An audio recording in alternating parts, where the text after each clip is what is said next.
Si è spento all'età di 81 anni la notte di San Silvestro il professor Sergio Bonato, figura di spicco della cultura dell'altopiano, tra i fondatori dell'Istituto di Cultura Cimbra di Roana, di cui è stato per oltre 40 anni presidente.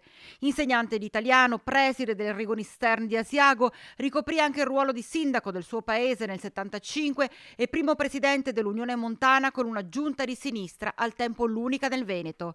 Alla lingua cimbra dedicò gran parte della sua vita e non volle mancare al 50° anniversario della fondazione dell'istituto, proprio lo scorso mese di novembre.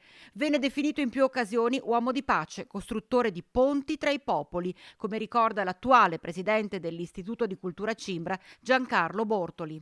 È stato un punto di riferimento per gli altopianesi, per tutti i gruppi germanofoni della Nord Italia, perché ha animato questa cultura, ha animato il rispetto delle minoranze. Lui aveva una grande sensibilità, lui diceva appunto questa cosa, che non costruiamo muri, ma costruiamo ponti fra le persone, fra i gruppi e fra anche i popoli, quindi le nazioni, e ciò in controtendenza di quanto si sta leggendo in giro. Si sta già pensando come rendere omaggio all'amato professore, le cui esequie si sono svolte in forma privatissima al cimitero di Roana. Faremo un'edizione speciale dei quaderni di cultura Cimbra che avrà come titolo Ricordo del nostro presidente Sergio Bonato.